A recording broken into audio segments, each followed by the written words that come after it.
Yeah, he's at the tailor's bouncing around, and one of the musketeers come in and inform him that I have a servant for you, a fellow who reflects before he acts. Oh, And Fairbanks is shocked. No, what are you saying? I found him on I found him on a bridge, spitting in the water to see which way the river was flowing. And I mean, and Fairbanks almost can't handle this information. At first, he's so surprised, and then he burst out belly laughing.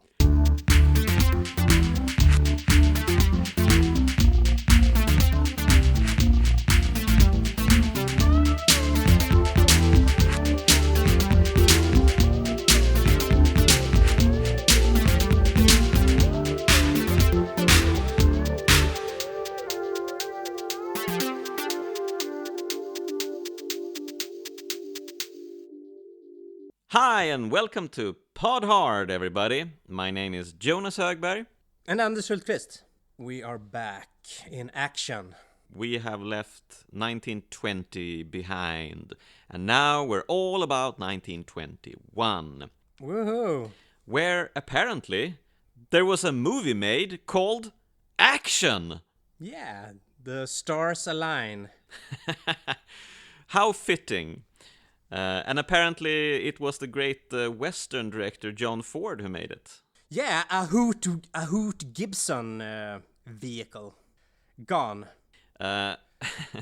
It has ceased to exist apparently. Unfortunately for us, for Pod Hard is all about action movies, and we're tracing the history and evolution of action movies with these podcasts that you're listening at. Yeah. How's that tracing going? Well, it's going pretty good, I guess. I mean, we've certainly missed a couple of hundred movies for sure, because there's a lot of movies being made in the 20s.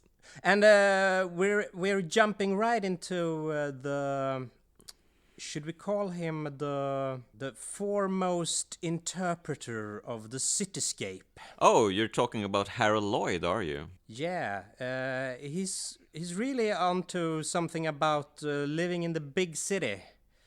And all the perils that come with it. Yeah, and in 1921, I would say among the big silent era comedy actors, I would say he's the most action-oriented. I would totally agree. I mean, I haven't seen all of Lloyd's movies from 1921, but I have recently just finished watching all of Buster Keaton's movies from 1921. So with that, Harold Lloyd is a bit more action-oriented. So the movie we're talking about will be Never Weaken, which is Harold Lloyd's last short movie. After this movie, he went into making feature movies. And I have to say, I really like, I think it's Hal Roach, who is the director of basically every Harold Lloyd movie.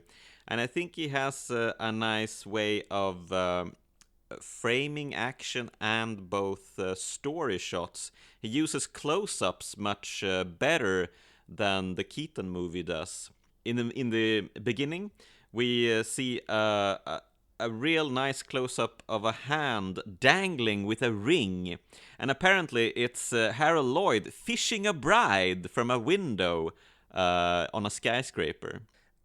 I do think maybe half of Harold Lloyd's movies are pretty pedestrian before he gets to the big set pieces, which worries me some for the feature-length format. I haven't seen that much Harold Lloyd, actually.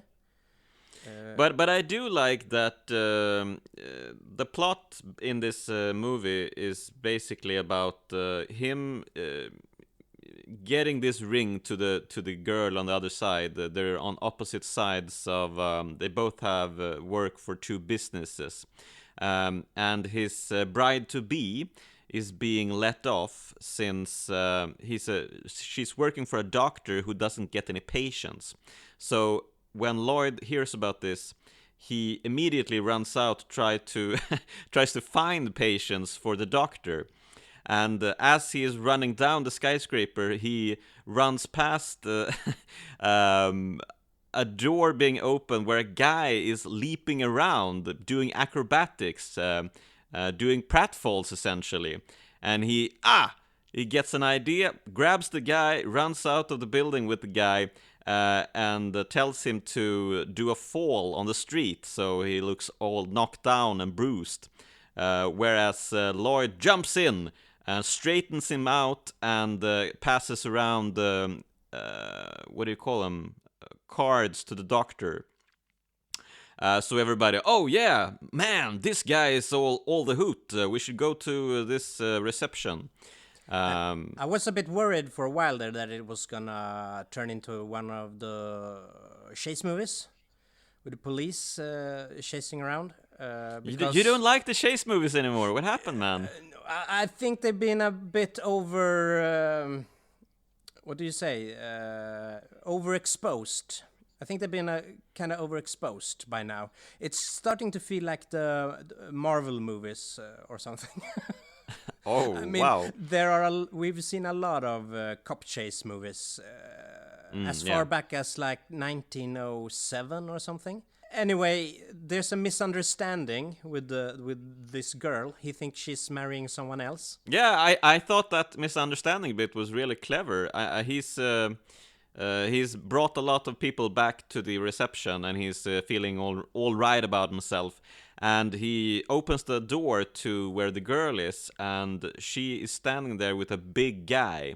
And the big guy is saying, "Oh, now I'm back, and now I can finally marry us. Marry you," he says.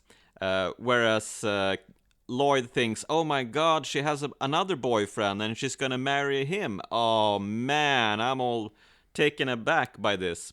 And he walks off, and whereas this person continues, "Oh, it's so nice to have you back, my dear brother.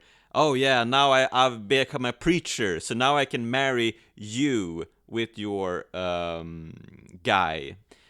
So that was the thing. And then we venture into a suicide comedy, and Buster Keaton made one of those in 1921 as well. Hard Luck. So this was in fashion, the suicide comedy. Have fun with suicide, kids. So he devises different approaches to suicide, but he feels all of the options are a bit scary. I mean, he tries to drink poison, but he quite can't stomach the smell of it, so he sugars it with a lot of sugar, and then he pushes it away so the poison spills out. And then he picks up a big notepad holder, which has a big pointy stick on it. It tries to pierce his heart, but he thinks, "Oh my God, that will be too messy." He sticks his finger and he sees blood, and he's like, "Oh my God, that's scary." And then he tries to jump out the window, but that's like the height is troubling him. "Oh my God, I'm scared of heights. I can't do this." And so then he finds a gun, and he constructs like a Rube Goldberg device. With a string to the firing mechanism, so the string is attached to the door, and then it calls to the janitor and asks him to come to comes to his office. And when he waits for the janitor to come, a light bulb crashes on the floor and smashes, and the sound makes Lloyd think he's been shot. So it's, "Oh my God, I got it there." And meanwhile, a construction beam is being off its hilt or something, and into his office, and picks up his chair with Lloyd on the beam and transports him out into the construction of a skyscraper. Cue action madness high above ground. Yeah, the big set piece. But it's funny, this office space comedies remind me of Johnny Toe has made a couple of those as well. Well, I thought a bit about Jerry Lewis as well. Yeah, so relations in office spaces. Yeah. So he's climbing around on this construction site high up, and we get these wonderful height of field shots The blurry camera. It's really well made. So climbing around, hanging on for dear life. Yeah, it's a big set piece. This really feels like an action movie. I mean, Tom Cruise could probably do a remake of this one. Yeah, so it's a lot of missteps, and he finds a ladder that is going down and tries to go down the ladder. Meanwhile, two guys above is trying to pull up the ladder, so he's getting nowhere as he's going down the ladder. He's on the same height all the time. So there's a lot of these missteps and mishappenings happening when he's trying to get away from this construction construction site. Yeah, so he's climbing high rises here, and he's racing fast cars and riding on top of trains in Now or Never, and has a few gags on walking out in heavy trafficked roads in I Do. So he's really doing stuff with these busy streets and the fast pace. And constructing these action cinema set pieces. So he's being very contemporary and adapting and showing the perils of the changing industrial world. There was some high-rise action stuff already in 1920. But we get more of it here, and I like the framing where they do this depth of height of field, I guess, where you really feel the that is high up. So this is kind of an early test shoot for Safety Last, I guess, which we will get to in 1923. Just give us a couple of years. Meanwhile, Buster Keaton is making movies as well. Sure does. And he's sure does. He sure does. And what a Buster he's making. I don't think any of his movies from 1921 is as good as 1 Week from 1920. Which I really, really, really liked. Hard Luck, which we mentioned before, where he tries to kill himself. It's a bit far between the jokes in this one. He tries to get over... He tries to get killed since he's down on his luck, essentially. He's not getting any money, and he's just been jilted by his girl. So he's suicidal over this. There's this prolonged fox chase scene where he just experiments, I guess, with gags with animals. There's a lot of horse stuff and things that, it's not very exciting. But I mean, no. These are more on the comedy side, most of the bits, I think, that he do in 1921. I guess the most action-oriented is the last couple of minutes of The High Sign, which has this elaborate set where they run around and fight a bit and slap each other. Yeah. It's a really nice set. It's sort of like these Wes Anderson framings, where you see a lot of rooms, sort of like a dollhouse from different perspectives, and you see all of the rooms at the same time. And you see Buster Keaton being chased around through all the rooms by bad guys. All the while, there's some weird contraptions in this house. I mean, he's going out through trap doors that are everywhere, not only on the floor, but on the walls and in the ceiling. I mean, it's a weird, wacky house. And it's fun that they try to set this up in the plot, because he's hired as both the assassinator and the bodyguard to a guy, and this guy installs these secret escape routes in his house if the killers are coming. So that's Yeah. trying to explain why there are hidden doors everywhere. Yeah, so that's a great finale to High Sign. I think Haunted House has some good shenanigans as well. I mean, there's sort of a similar finish to High Sign, where Buster is running around in a supposed haunted house. There's like a gang of crooks that are using this house as they're making policemen think the house is haunted, so they won't go in there and investigating. So they're running around with sheets over them, pretending to be ghosts. And there's a tribute to Georges Méliès in this house as well. Two skeleton guys putting a guy together with body parts. And when the body parts is all on their place, the guy comes to life again. That has some merit to it as well. And I think there's a lot of great sight gags in The Goat, which, well, if you see compilations of Buster Keaton's greatest stunts and moves, you'll see a lot of them from The Goat. Like when he's jumping up, he sees a car that is about to go away, and he jumps up into the spare wheel on the back of the car to escape a cop or something. And then the car goes away, and the spare wheel is standing left on the street because it was part of a shop at right next to it.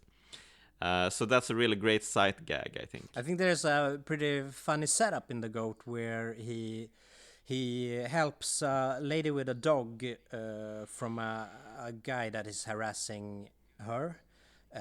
Pretty funny fight where he flips him over and he's unconscious. And later, when there's a mix-up with photographers that make them think that Buster Keaton is a killer, he believes it himself. He has a flashback to when he knocked out this guy and think that he died. so he believes the reason is this. But I am a murderer. It's legit that they're trying to catch me. So that's really funny. And that scene where when he thinks he has killed the guy, that is so funny. He runs into like a situation. He's standing around with a woman, this guy, and so he knocks Buster on his head. Buster is all woozy and charges him like a bull by being woozy. He's trying to fall down, but he's charging him. He's being flipped over by Buster's bull charging and flat down on the ground. I mean, that's just great. When they hit each other in these movies, it actually looks really hard, even without sound. Yeah, I mean they hit each other with sort of like open palm, and they like slap the side of the head. So it's not on the face, but it's sort of on the head. But it looks really, really bad, man. So yeah, that's Buster's best from 1921. Some of his best, at least. I was a bit impressed by his early double impact. The effects in his early double impact movie. No, I mean Playhouse, where he plays all the characters in a theater. Yeah. Unfortunately, also in blackface. Yeah, those were the times, man. But he is playing kids, old people, women, men, and later on a monkey. So this was actually, he was poking fun at another director called Thomas H. Ince for being very pompous and taking credit for everything. So that was his idea with this, to satirize this guy, who would say, yeah, directed by Thomas H. Ince, produced by Thomas H. Ince, written by, conceived by, thought up by Thomas H. Ince. And he was sort of peeved that he didn't give credit to other people. And so that's why early on we see the credits for this. He's having a dream. That's why he's playing all the roles. So that's why we see the credits early on where it says Buster Keaton is doing everything. Buster Keaton, Buster Keaton, Buster Keaton. So that's fun. He's having a beef with Thomas Hitchens. Yeah, and showing his width. What do you say? He's showing his... he can play all these different characters pretty well. Yeah, Eddie Murphy can go drench himself. And, No. I also like a pair of armed veterans in the audience that are disagreeing what to applaud, and they only have one arm, so they applaud together and and can't agree what to applaud. Funny stuff. So I think with that, let's leave Buster for now and go to Japan. Yeah, we found this Gōketsu Jiraiya the Brave, directed by Makino Shōzō, sometimes called the father of Japanese cinema. I was just happy that we found something, but because most of the Japanese cinema is gone. Yeah, we talked about this in, I think, maybe the 10 episode about the 1910s, that Japanese cinema had a big fire in the 20s, I think, that destroyed a lot of silent film negatives.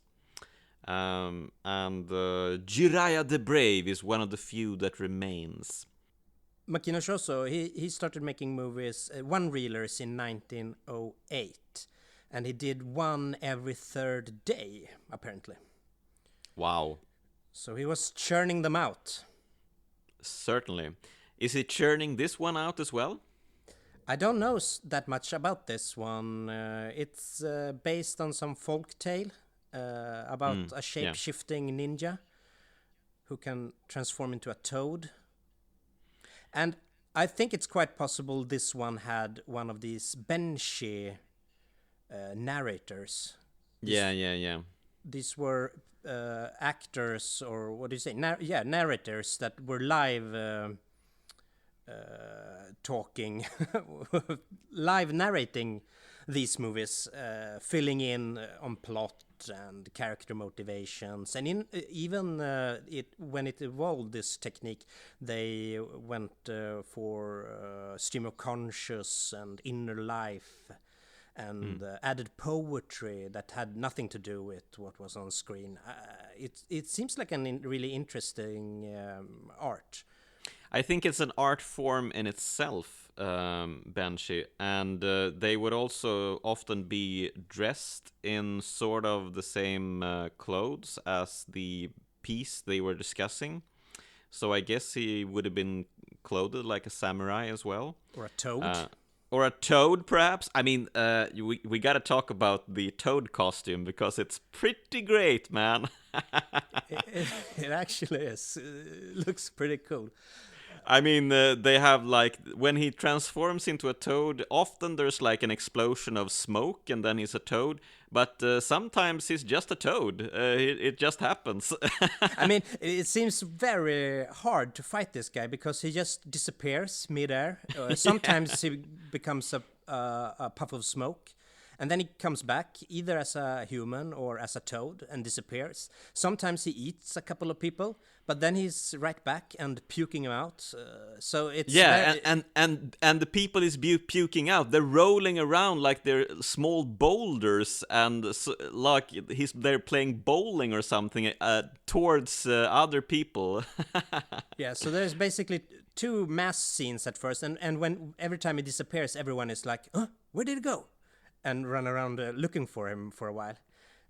Yeah, and did you notice that in the first fight he becomes like what do you call it, a vattenspridare? Yeah. He becomes a water dispenser of some sort that annoys everybody. For quite some time. I mean, there's a prolonged sequence where they are annoyed. That scene never ends, does it? So, and then he's up in the clouds, so it's very disjointed, these scenes. So I guess the Banshee had a field day just going haywire on trying to fill fill out the parts. Yeah, I think it's very interesting that that in the development of these benshi, there was almost a genre of swordplay movies. I mean, I've heard about Shambara before. That's the main swordplay genre in Japanese cinema. But I mean, they were maybe more Eastwoody. I mean, you were fuck it. They developed this genre called Matata Bimono that essentially translates to men's weepies. I don't even know what weepies means. I mean, tearjerkers for men about samurai who were going around and had heavily stream of conscious narration to give depth and character thoughts. So they were going around, I guess, feeling weepy. I would love seeing a couple of those, but yeah. And there's some really good fencing as well here. Yeah, because I mean the first mass battle is very stylized and rigid. But as they go along, the fights get better and better. And I mean the 1-on-1 and the 2-on-1 towards the end, they are really snappy stuff going on. Starts looking like choreographed fight scenes. And some of the editing is really impressive. Some doesn't work at all, but some of the jump cuts when he gets out and in and back in frame. I mean, people are essentially moving, and it doesn't ruin their movements. I really liked one cut where he disappears and then stands on top of another person's head. That was perhaps my favorite. Yeah, he's just messing about. Yeah. And the fight in the snow is pretty beautifully conceived. Yeah. I mean, I love snow in a fight scene. So yeah, that's Jiraiya the Brave, a movie worth checking out. I mean, the copy isn't that great that is being shown on YouTube, but give it a shot. It's while it's hard to comprehend, probably without the benshi, I mean, it's worth seeing only for the costumes and environments, which are really beautiful. And I like the other animals that show up towards the end. Yeah. Suddenly one guy is a snake, and then we have something, maybe a flashback, and when they come back, there's a third person who is some kind of rat or cat or something. Or a fox, perhaps. A fox, yeah, it could be. Yeah, something like that. Yeah, pretty good stuff. Yeah, and these things are not explained at all. I assume it was up to the benshi. I think you could probably read up on the folk tale that it's based on as well. Sorry. So you had a segue. Oh yeah, I had a nice segue from this Japanese movie to our main piece. So Douglas Fairbanks, our hero, swashbuckling hero, he had a Japanese valet in the 1910s called Tanaka. And Tanaka had to put up with a lot of things since he had a very, very weird master. So one occurrence was that they were out in the mountains in California camping, and Tanaka was surrounded by rattlesnakes and being saved by Douglas Fairbanks in the last minute. And all of these things, I think, were the reasons for one day he was simply gone. He had vanished, and they were like, "Hey, where did Tanaka go? He's like gone. Okay, we'll just have to find another dude to be our valet or chauffeur." And then later on, they found out that Tanaka had moved back to Japan and got a job in the Japanese movie industry just by saying that he had worked with Douglas Fairbanks. He hadn't specified what he'd been doing with Douglas Fairbanks. They were like, "Oh, you've been working with Douglas Fairbanks. Hey, you get a job in the Japanese movie industry." That's Tanaka for you. That's Tanaka for you. So now we're gonna have to chase down a couple of Tanaka movies. I guess so. Yeah, I don't know so much more about Tanaka, but he seemed like a happy guy, an avid guy, a go-getter guy. So we turn our attention to Fred Niblow's The Three Musketeers. There's a fun Swedish connection here because Fred Niblo took over and replaced Maurits Stiller on the Fresterskan, Greta Garbo movie later on. Okay. He was originally a vaudeville actor as well before he became famous director. Okay, nice. And the Three Musketeers, this is Douglas Fairbanks' pet project and had been for a very long time. He had been aching to do a movie about the Three Musketeers. And now, finally, he did. And I think there was a French version coming out the same year. Yeah. It had some.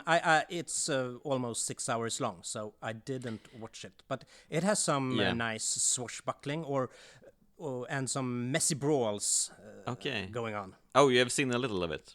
Yeah, I jumped in.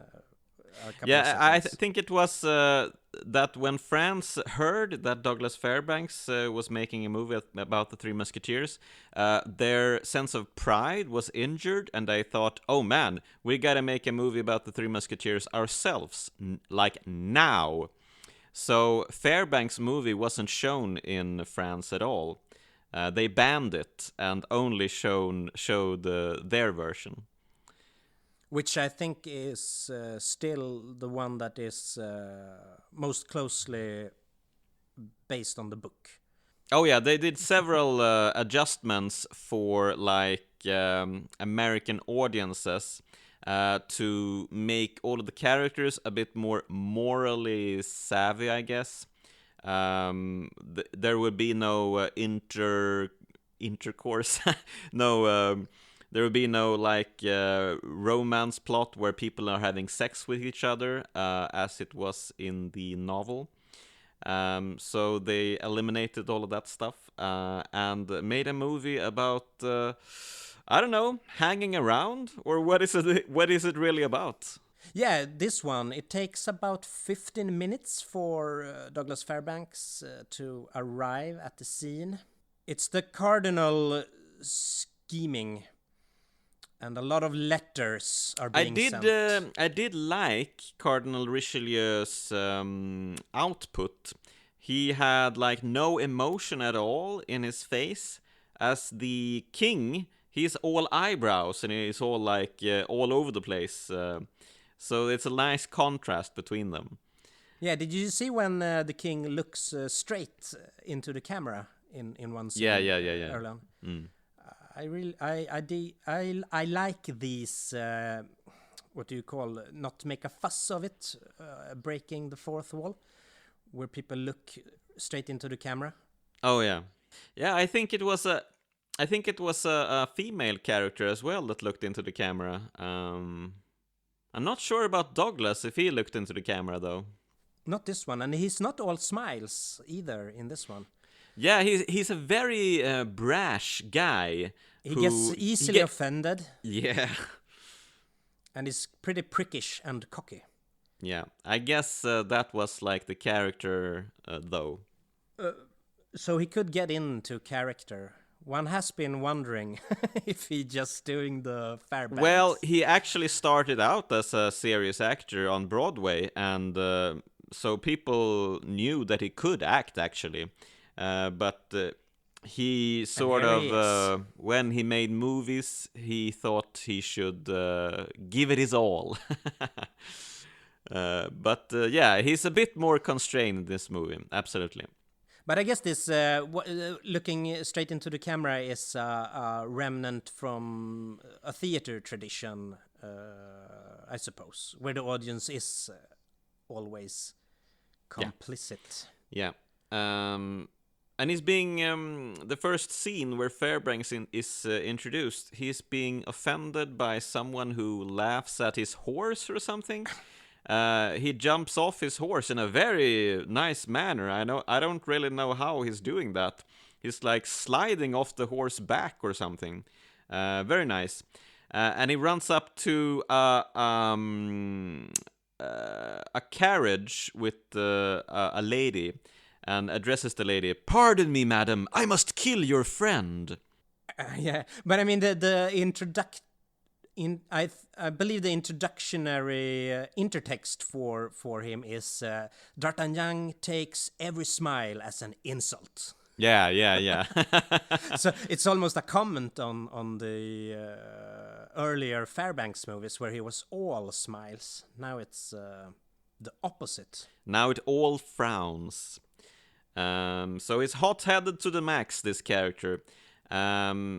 We don't get any swashbuckling here since he's being overpowered by peasants. They're like pulling him away from this carriage. Like, don't do it, man, don't do it, it's not worth it. Yeah, rather anticlimactic. He's on his way to Paris to become a part of the Musketeers, the King's Brigades.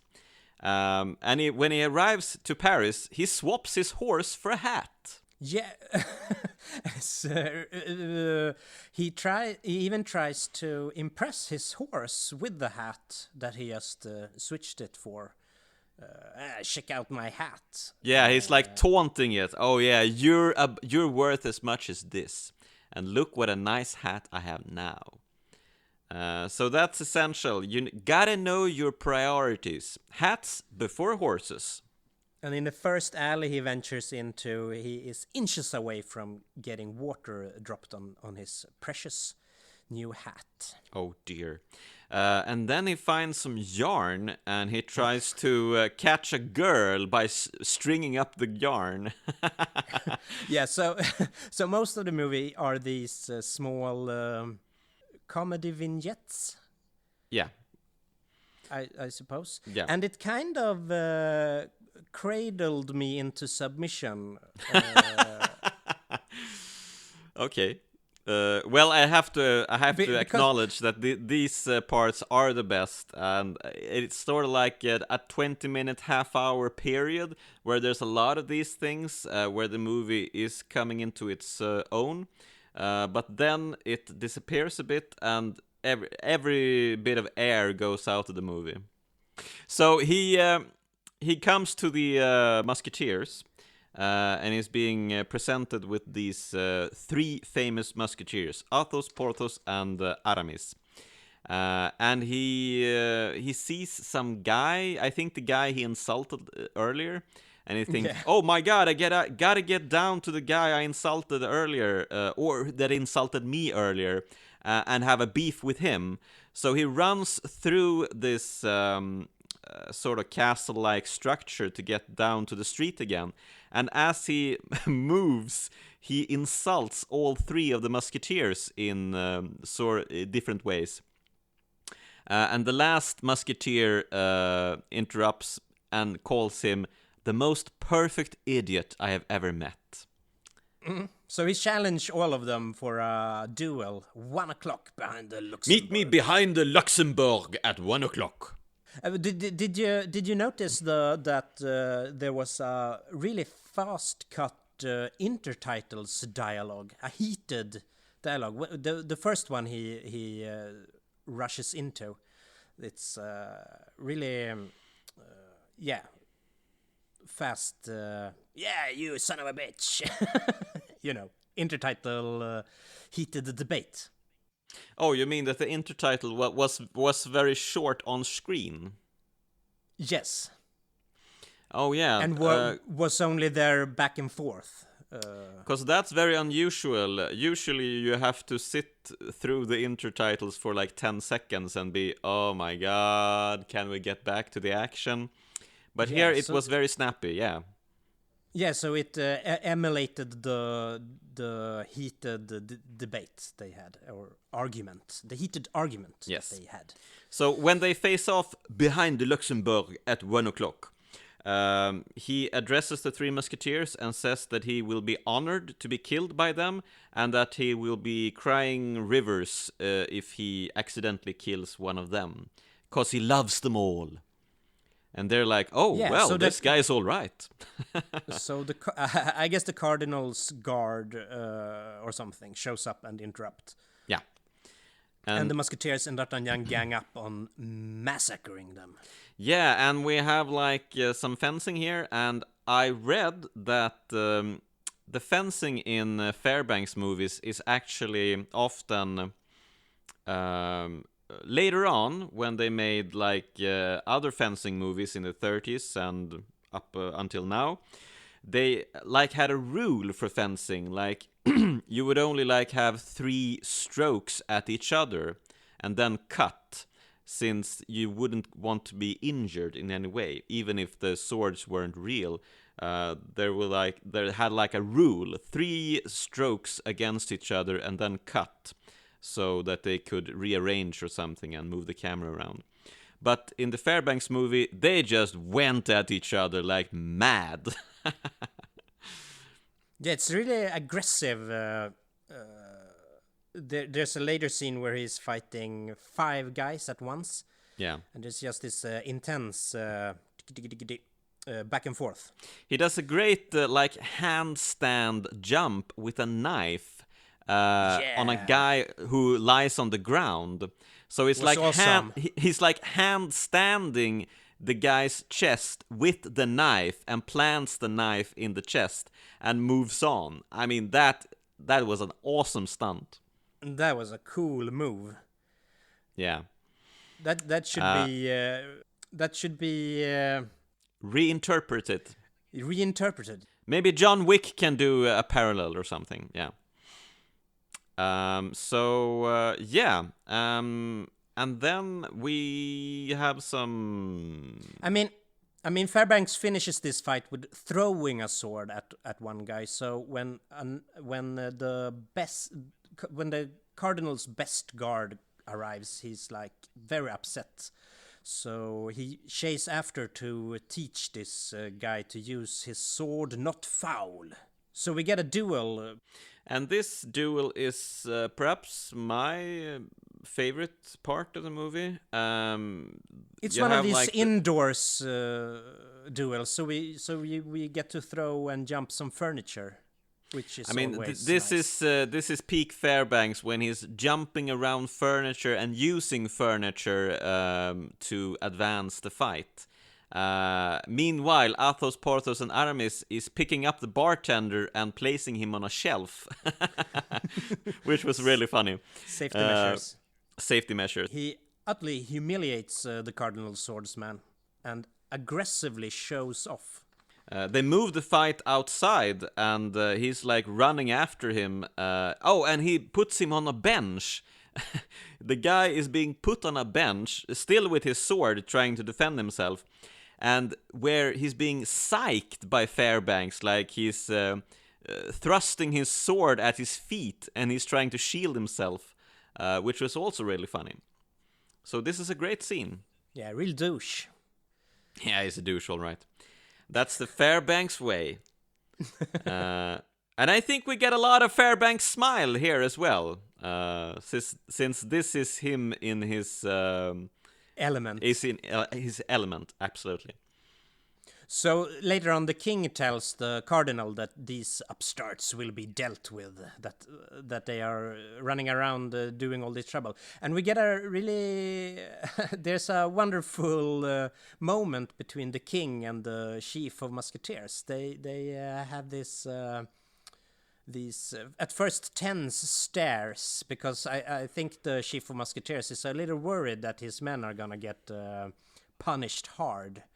And then we get heartily laughter from the king, and they have a bromancing moment that I thought was really... I mean, there's these cute little moments sprinkled throughout this movie that won me over. Yeah, that basically absolutely. Are reaction shots. I think this movie has wonderful reaction shots. So this sort of proves that that D'Artagnan is ready to be inaugurated in some way. So he's being shown to a tailor, where he's being where the tailor is trying to take D'Artagnan's measures, but utterly fails as Douglas Fairbanks just can't stand still. He jumps around all the time. I mean, this guy has to have some sort of a diagnose or something. I don't know what is going on. Yeah, but there's just something about watching this Energizer Bunny bouncing around. Yeah. But it's also a bit awkward because he's always playing people. Always, but a couple of movies we've seen, he's playing people that are supposed to be very young, I think. Both in Zorro and in this one, at least. It gets a little odd with him playing these young, jumping, energized guys and looking a bit older. So, yeah, he's like yeah, 40 here, I think. So definitely, yeah. So there's a little, some kind of martial arts Forrest Gump vibe going on. Yeah. I mean, he was pretty weird. I mean, he had trouble even standing still between cuts. I mean, when the director would yell cut, Douglas Fairbanks would like do gymnastics between cuts because he needed to be agile at all times. I mean, this is the guy who built a gym beneath the movie set so that whenever he had time, he could run down and be naked and run around on treadmills by himself. Okay, so he's a case. He's a case, all right, yeah. So yeah, so that's probably when he's scaling buildings and jumping walls and stuff. It just happens, and it comes naturally to this guy. No one had thought about it, but suddenly he's up on the roof. Yeah, and I mean, dangling. a lot of this is... and they just, okay, continue cranking the camera. We get some stuff. Actually, I think he did a lot of this impromptu.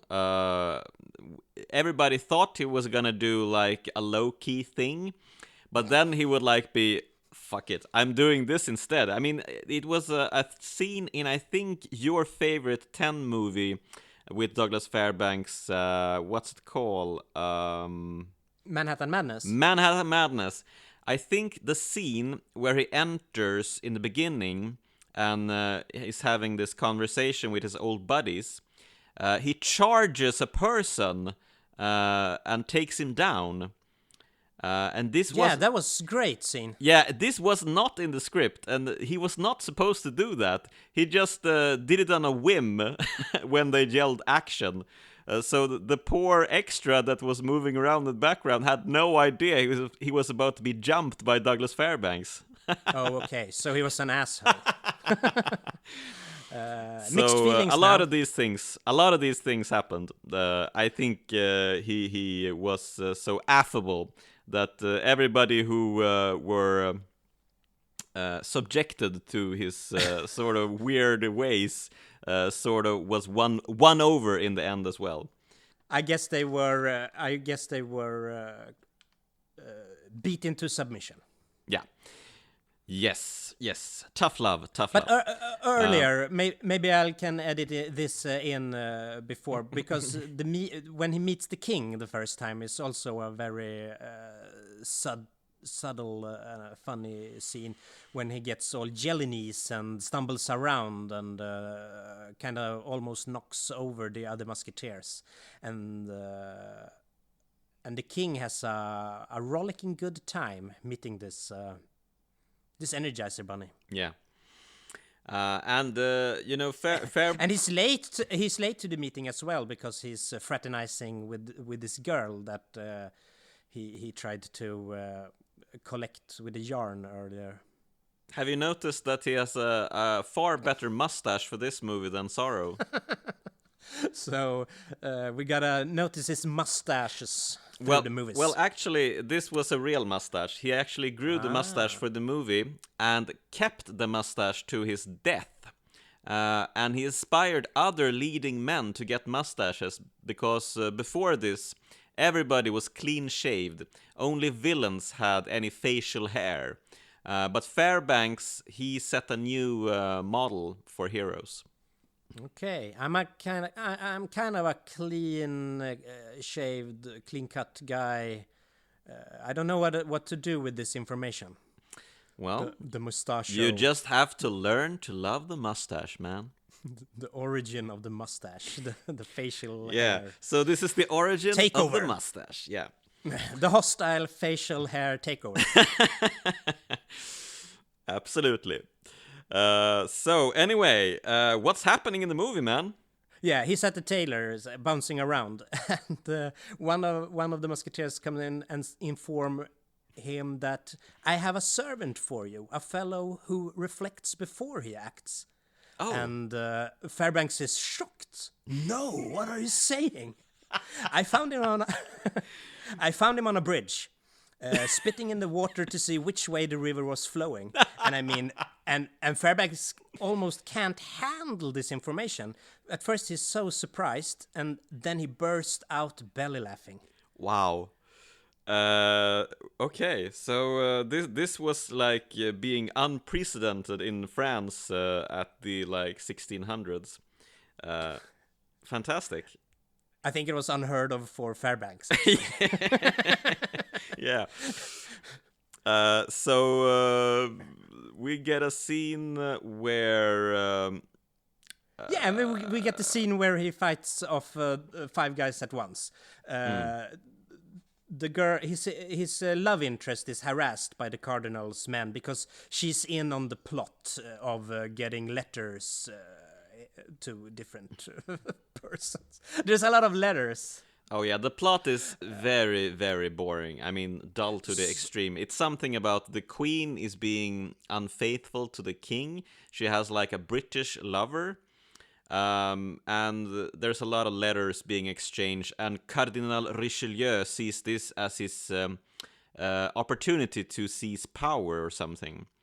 He thinks he can make the king mad with the queen, and then he somehow can assume all power over France or something like that. But I mean, these all these letters and the glancing at the camera, and in the end there's a lot of theatrical stuff going on, and the seemingly unassuming placement of the camera, which has some stunning imagery. It reminded me kind of Manuel de Oliveira. So I think that helped lull me in to this movie. Okay. But now he's fighting, he bursts in fighting violently, waving around, battling with 5 guys at once. Yeah, and this reminded you of Oliveira, right? Yeah.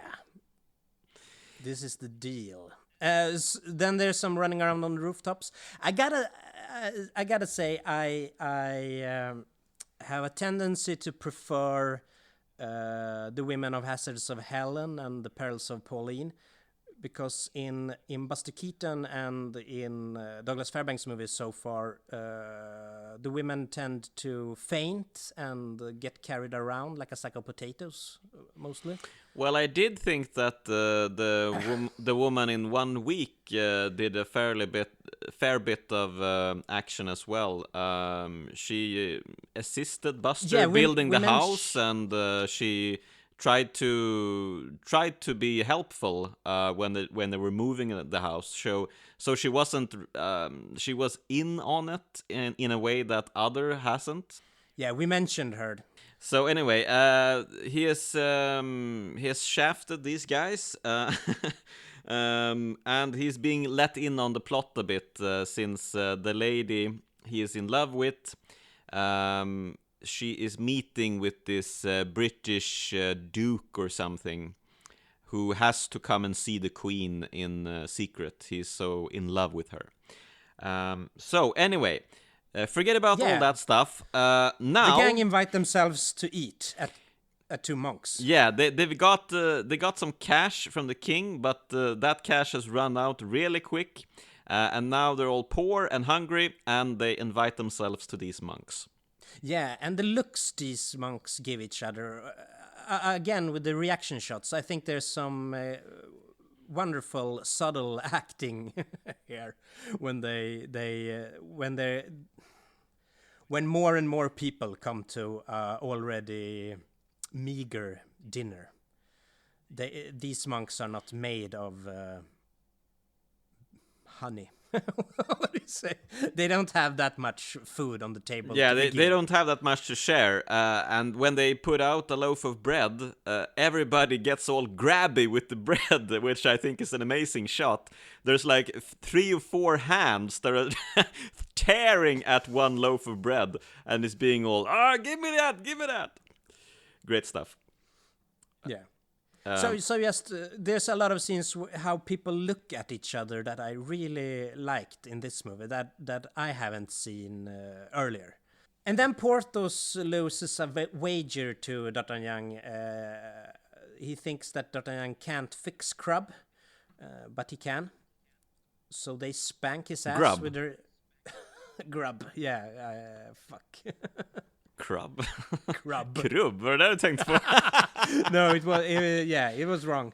It was wrong on me. Till. I shall suicide. So later on, I guess they are still hungry. So Porthos has lost a wager to D'Artagnan that he won't be capable of fixing some more food. So D'Artagnan just goes and harass some party that the Cardinal's men is having, and steal some food, and then they and hats, Anders. Yeah, all of them. He's stealing food and all of their hats, which I thought was hilarious.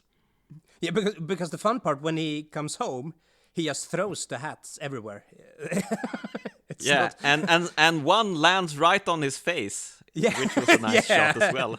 Yeah. So probably he was supposed to do something else with these hats, but as established, he's kind of a nutcase. So he has Fairbanked it. I mean, he Fairbanked it. He Fairbanked it. It reminded. Yeah. Do you know what it reminds me of? Do you remember in The Rock when Nicolas Cage receives, I think it's a Beatles vinyl, and when he's opening the package, he just opens it in his face. Yeah. So he's an early proponent of Nicolas Cage weirdness. Okay. Yes. Yeah, so they continue to spank Porthos' ass with their swords. No. There's an intertitle that says Porthos must pay, and the guys are standing around spanking his ass with their swords. That is like perhaps the shot of the movie. Yeah, how do we move on from here? Well, there's some plot which I didn't catch up on at all.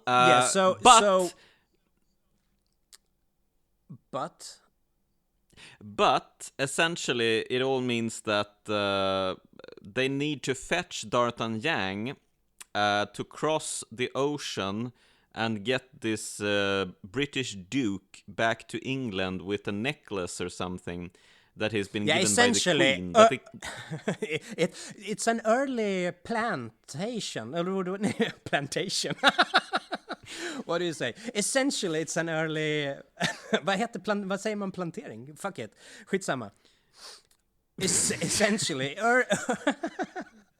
earlier on, the Queen has received a 10-year in the making exceptionally unique diamond buckle from the king, and is requested to wear this at the ball, and she has given it away to the Duke of Buckingham. What the hell? Yeah, I mean, why did she give thinking? Give this buckle away? It's unimaginable. Yeah, he says it was 10 years in the making. There's nothing like it. I mean, she didn't pick up on how much the king thought of this necklace. Yeah, and how Apparently unique it is. There's no way to fake this. So when the girl who Fairbanks is in love with she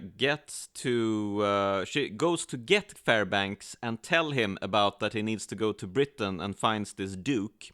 When she enters the room where Fairbanks and the Musketeers are, they are standing and painting a guy on the wall with a big heart, supposedly to use for target practice or something.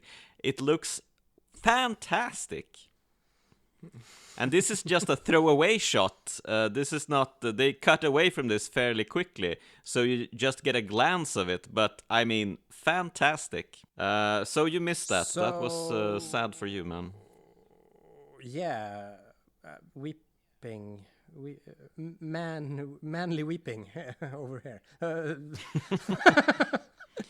Serves you right, man! So the Cardinal gets a hold of D'Artagnan, and he manages to stall for some time with flattery here, and the Cardinal is supposed to drop his handkerchief, and then someone is going to shoot him, and there's a narrow escape. But there's a... when they talk, he's saying, if you were supposed to die, what would be your last words? And he says, I would write the history of France, and this scene will be mirrored in the end.